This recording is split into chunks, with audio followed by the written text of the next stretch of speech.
तमाम देखने वालों को अस्सलाम वालेकुम। हमारी बाइकें तैयार हो गई हैं, इसमें जो भी मसला था वो क्लियर हो गया।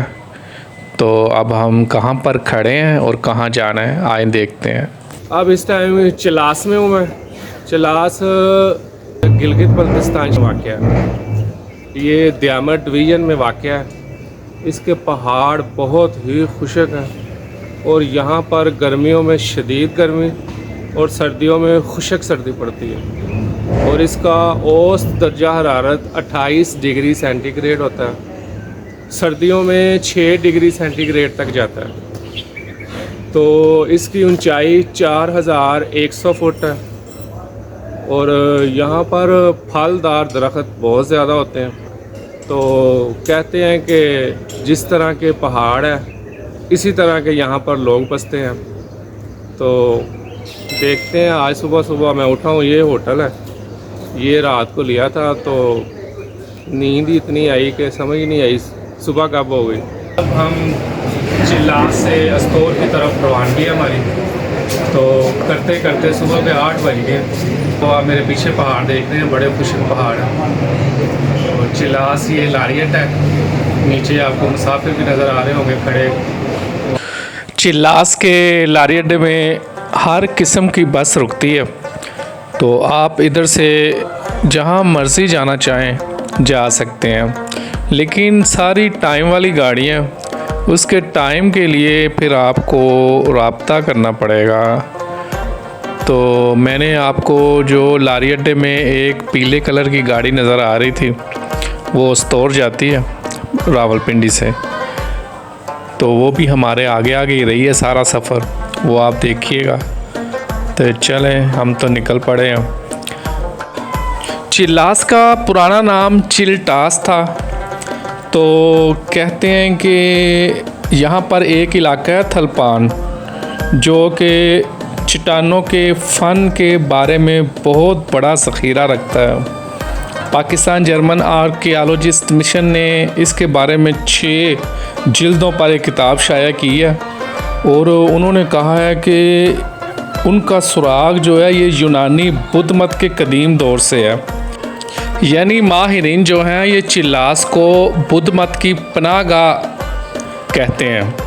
और इसी तरह कुछ जो माहिरीन हैं वो चीनियों की पनाहगाह कहते हैं कि यहाँ पर पहले चीनी मौजूद होते थे। चलें, पहले जो भी था, अब तो यहाँ पर मुसलमानों की अक्सरियत है और यहाँ पर मुसलमान रहते हैं। तो 2019 से पहले ज़िला दारल और तांगीर ये इसी ज़िला दियामर का हिस्सा थे, लेकिन अब इन्हें अलहदा ज़िले का दर्जा दे दिया गया। तो यहाँ पर जिरगा जो है ना वो बहुत अमल दखल करता है, यानी कोई भी मसला हो तो उसका हल जिरगे से निकालते हैं। तो ये इलाका जो है ये कबायली इलाका जात भी मशहूर था, लेकिन अब गिलगित बल्तिस्तान में है। तो ये दरवाज़ा है जी, यहाँ से हम अगर राइट साइड पे टर्न करेंगे तो बाबूसर टाप की तरफ चले जाएंगे। तो अब हम बाबूसर टाप से तो पहले ही आए थे, तो इसलिए हम चिल्लास में ठहर गए रात को।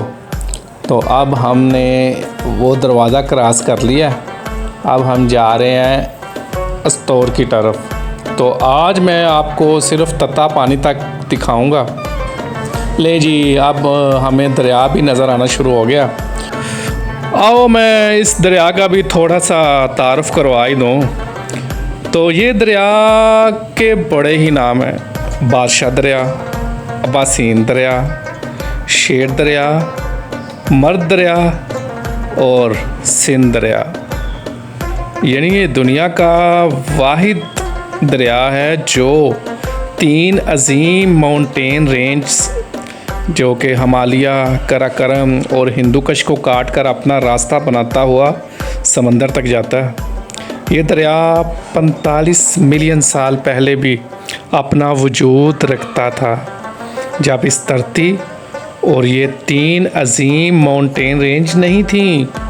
खैर, इस दरिया पर इतना ही बड़ा, लेकिन इसकी खूबसूरती की बात करें अगर, तो ये दरिया बिल्कुल भी खूबसूरत नहीं।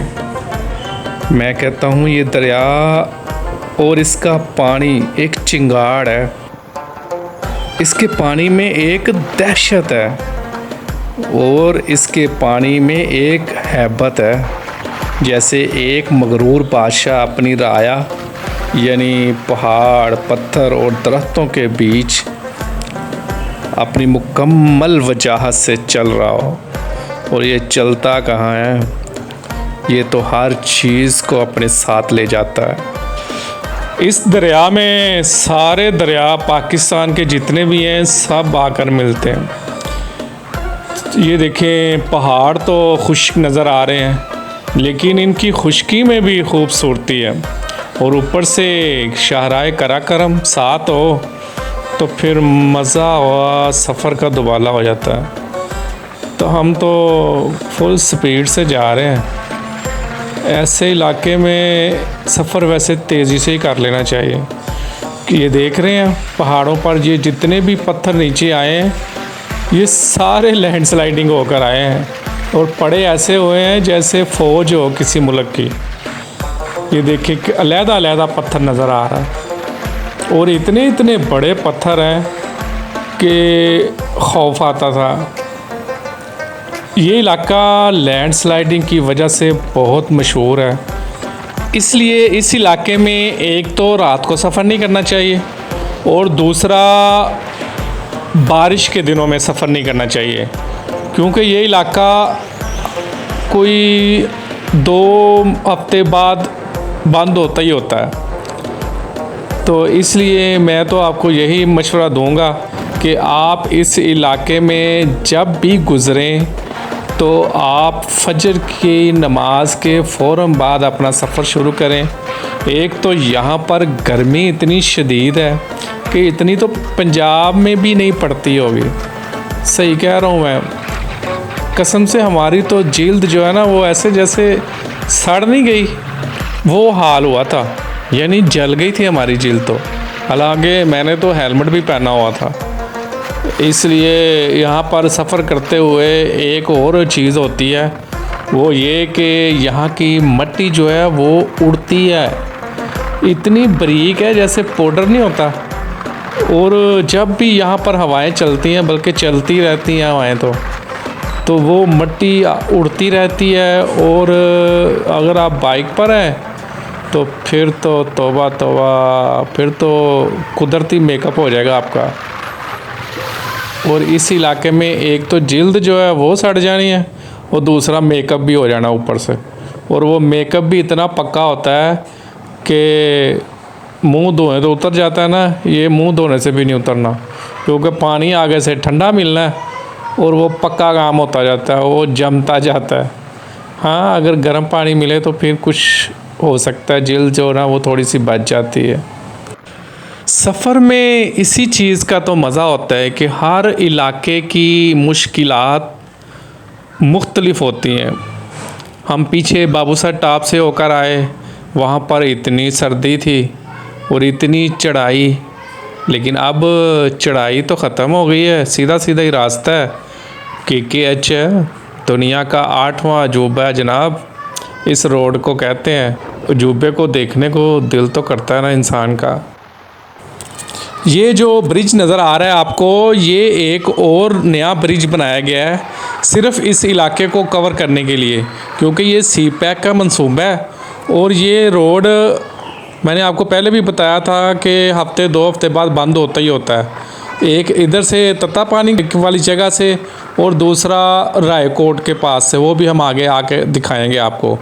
तो इसलिए हुकूमत ने फिर सोचा कि उधर से दूसरी साइड से रास्ता गुजार दिया जाए, तो इसलिए फिर आप दूसरी साइड से भी गुज़र सकते हैं। चले जी, हम एक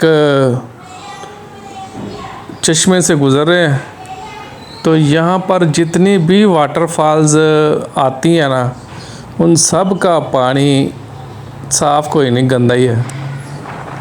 पता नहीं मिट्टी शामिल हो जाती है, ऐसी सारी मिट्टी इस इलाके में। मिट्टी के पहाड़ ही होते हैं, लेकिन ये मिट्टी और अजीब तरह की है।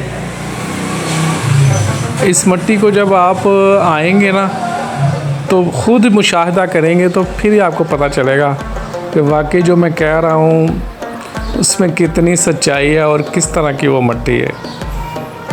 लेकिन इसकी भी अपनी खूबसूरती है। वो देखे सामने पहाड़ों की बनावट और उसका हुस्न। लेकिन जी सब्ज़ा भी आ गया माशाल्लाह, यहाँ पर सब्ज़ा भी होता है। मैं तो हैरान हो रहा हूँ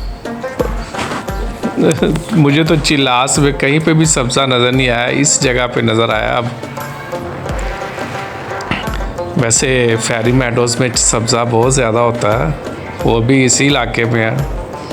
चलें जी, ये एक गांव आ गया, तो इस गांव में सब्ज़ा तो हम देख ही रहे हैं माशाल्लाह। लेकिन इन इलाकों में सब्ज़ियां और फल पाकिस्तान के जितनी भी मंडियां सब में जाती हैं, इसलिए ये लोग बहुत मेहनती हैं और यहाँ पर फसलें बहुत सारी काश्त होती हैं।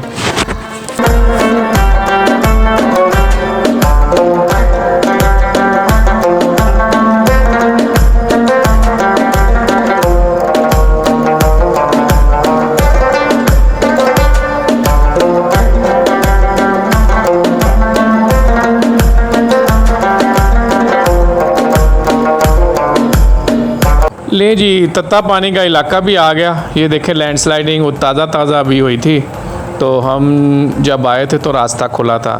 और ये है गर्म पानी का चश्मा, तत्ता पानी से कहते हैं। तत्ता का मतलब है गर्म और पानी का मतलब है पानी। शीना ज़ुबान के ये अल्फाज हैं जो कि इस इलाके में बोली और समझी जाती है।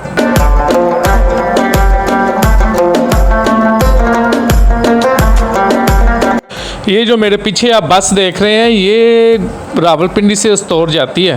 मुकाम जिसे तत्ता पानी कहते हैं वहाँ पे खड़े हैं, तो यहाँ पे गर्म पानी का चश्मा भी निकलता है और मुंह हमारा फुल तत्ता हो गया। पता नहीं इसे पानी की वजह से तत्ता कहते हैं या बंदे गर्म हो जाते हैं इस तरह तत्ता कहते हैं। तो लिहाजा यहाँ पे लैंडस्लाइडिंग हुई है, पहाड़ भी बहुत तत्ते हैं वैसे। तो पानी की बोतलें साथ रखे और जो मेरे पास नहीं थी और मुँह खुशक हो गया फुल। मुझे तो ऐसे लग रहा है जैसे मैं गिलगित बल्तिस्तान की बजाय किसी सिंध के इलाके में आ गया। ये भाई पानी ये मेकअप जो आप हमारे मुंह में देख रहे हैं ना, ये तत्ते पानी की वजह से ये मेकअप जो हमारे मेकअप करने की ज़रूरत नहीं है, यहाँ पे मिल जाएगा फ्री से। मेरी वीडियो देखने का बहुत शुक्रिया।